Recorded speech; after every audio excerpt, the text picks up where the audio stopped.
Connaissez-vous la tragique histoire de Jeanne de Belleville? Ce n'est pas le genre d'histoire qu'on trouve dans les manuels scolaires. Bon, j'abuse un peu, il y a des pages sur les femmes parfois. Pour vous situer un petit peu le contexte, avant de présenter le personnage, on se trouve dans les années 1340. À cette époque, il existe une guerre de succession au niveau du duché de Bretagne, avec d'un côté Charles de Blois, qui est soutenu par le roi de France Philippe VI, et de l'autre côté, Jean de Montfort, qui est soutenu par le roi d'Angleterre, Édouard III. Pour essayer de mettre fin à cette guerre de succession, la trêve de Malétroit est signée en 1343, et elle impose donc un statu quo entre les deux camps, mais on craint toujours une invasion anglaise.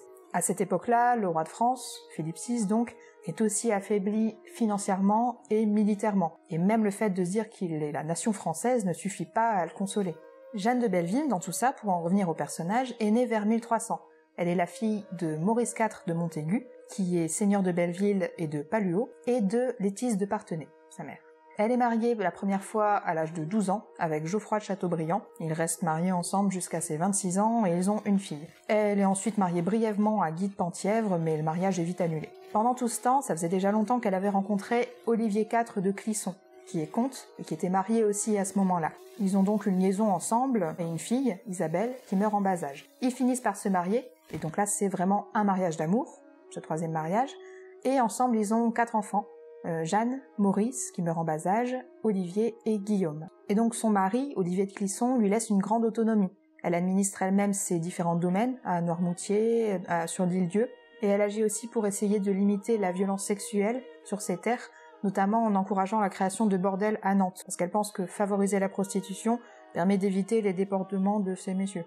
Pour terminer de cerner le personnage, elle est apparemment très belle, mince, assez sportive, elle pratique beaucoup d'activités physiques apparemment, la peau plutôt mate, des cheveux châtains et des yeux verts. Elle est généralement décrite comme belle à tel point que le roi serait jaloux de ce couple, qui a l'air heureux et beau. Et aussi jaloux de leurs propriétés, parce qu'ensemble ils possèdent à peu près la Loire-Atlantique actuelle. Philippe VI accuse donc Olivier de Clisson de s'être allié avec le roi d'Angleterre, toujours dans cette histoire de lutte pour la possession du duché de Bourgogne. Il l'accuse donc de soutenir Jean de Montfort, le prétendant qui était soutenu par le roi d'Angleterre. Pendant l'été 1343, Olivier de Clisson est invité par le roi de France au mariage de son fils, et il est invité à participer au tournoi, ce qui est un honneur dont il se sent flatté et tenté d'accepter. Sa femme le met pourtant en garde, mais il a aussi envie de participer parce qu'il a pour ambition de devenir connétable de France, et pour ça, il est important de se faire bien voir. Donc il pense que ce tournoi pourrait lui permettre d'accéder à ce but. Malheureusement, peu après son départ pour Paris, Jeanne de Belleville reçoit la visite de Raoul de la Guérinière qui lui explique que son mari a été capturé par le roi, ainsi que les 14 chevaliers qui l'accompagnaient. Il est d'abord emprisonné sans raison,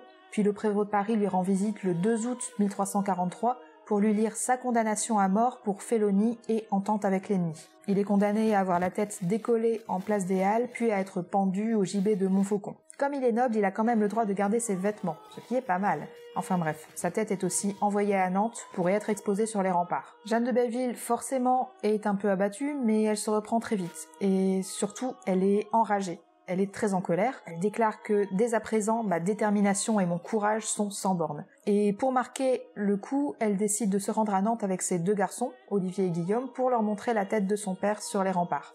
Charmant.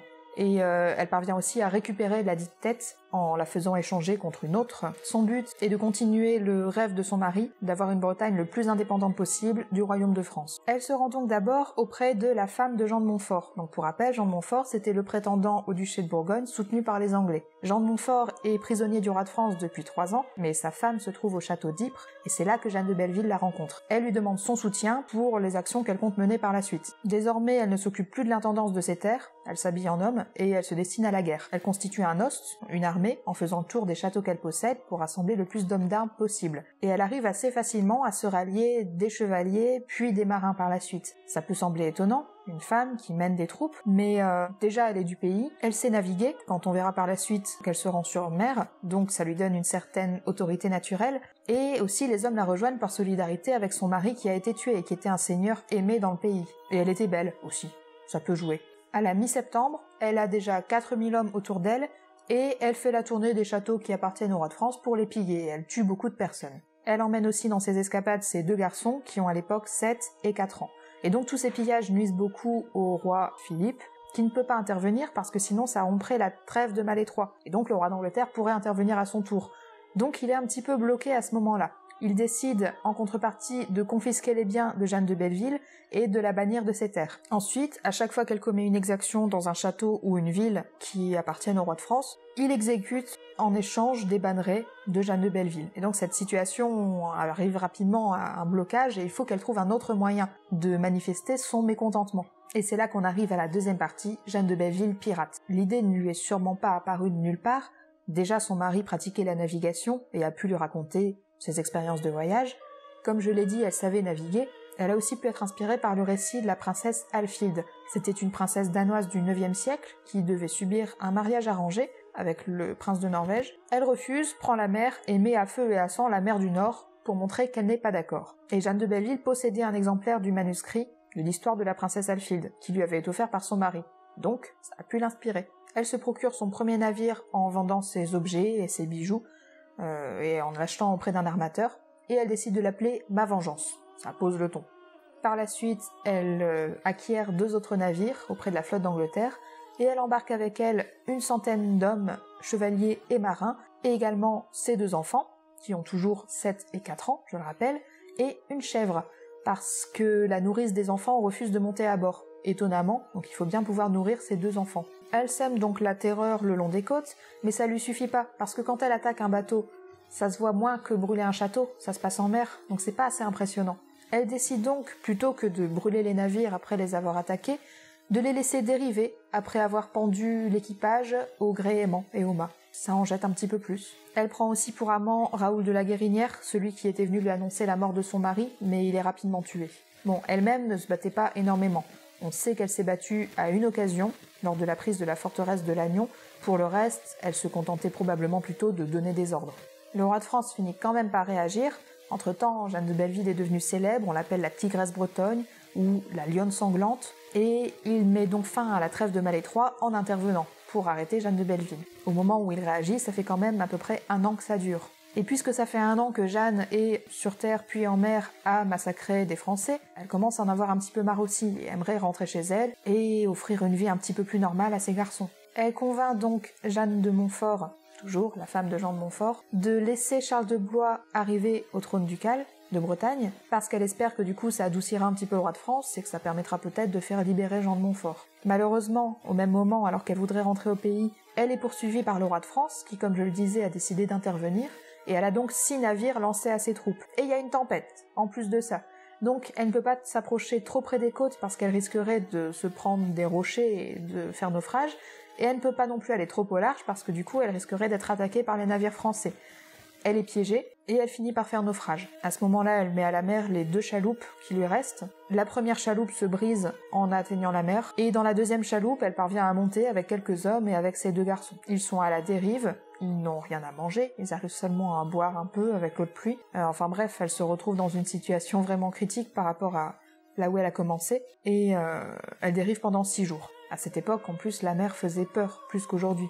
C'était pas vraiment un environnement auquel on avait envie de se confronter, tout comme la montagne. Et donc se retrouver en pleine tempête à devoir mettre une chaloupe à la mer et faire descendre les enfants dans des filets, c'était vraiment une situation critique. Et son plus jeune fils, Guillaume, meurt au 4e jour, et elle est obligée de le jeter à la mer. Finalement, elle atteint la côte au niveau de la ville de Morlaix, sans savoir au moment où elle accoste si cette ville est plutôt côté anglais et breton ou côté français. Donc, par chance, elle se fait renseigner par ses gens et elle apprend que cette ville est montforiste, donc du côté de Jean de Montfort. Elle parvient à rejoindre Jeanne de Montfort et ensemble, elles décident, le tout pour le tout, d'aller faire évader Jean de Montfort. Bon, Jean de Montfort était emprisonné, comme j'ai dit, depuis maintenant 4 ans, plutôt dans de bonnes conditions. Il était au Louvre et il était bien traité, parce que le roi essayait de s'en faire un allié. En tout cas, l'évasion réussit. Jean de Montfort se déguise en marchand et part pour l'Angleterre, pour rejoindre le roi et se battre contre les Français. Malheureusement, il est tué peu de temps après, et donc, pour terminer cette histoire, Jeanne de Belleville, Jeanne de Montfort et les enfants de Jeanne de Belleville partent à leur tour pour l'Angleterre pour se mettre sous la protection d'Édouard III. Enfin, et effectivement Édouard III les accueille. Les 2 enfants de Jeanne de Belleville sont élevés à la cour d'Angleterre. Pour rappel, les 2 enfants qui lui restaient étaient Jeanne, sa fille aînée, et Olivier. Et apparemment, Olivier est assez proche du roi et devient chevalier. Ironiquement, Olivier devient également connétable de France sous le roi Charles VI. le rôle que son père aurait aimé endosser, mais auquel il n'a pas pu accéder. Il possède un hôtel de Clisson à Paris, etc. Enfin bref, ils sont pas très rancuniers les Français. Jeanne de Belleville, de son côté, épouse un Anglais, Walter Bentley, qui était chevalier, entre 1343 et 1349, et elle meurt en 1359, après une vie bien remplie. Donc souvent Jeanne de Belleville est écrite comme une femme pirate. Effectivement, elle a pratiqué la piraterie, mais pas dans un but de se procurer des richesses, même si elle s'appropriait la cargaison des bateaux qu'elle attaquait, mais son but était vraiment la vengeance, comme l'indique le nom de son bateau, et ses actions de piraterie n'ont duré que le temps de cette vengeance. Elle s'en est plutôt bien sortie au final, malgré une vie bien mouvementée, et j'espère donc que le récit de sa vie vous a intéressé. Pour la prochaine fois, je sais pas quand je referai une Gentille Dame Badass, mais il y a un épisode de Chronique de Prof qui se prépare et qui sortira en février. Et sachez que le tournage de cet épisode, aujourd'hui, a été interrompu. Sans que vous le voyez, grâce à la magie du montage, parce qu'on m'a livré mon éclairage, donc le prochain Chronique de Prof sera magnifiquement éclairé. Et donc en attendant, au revoir.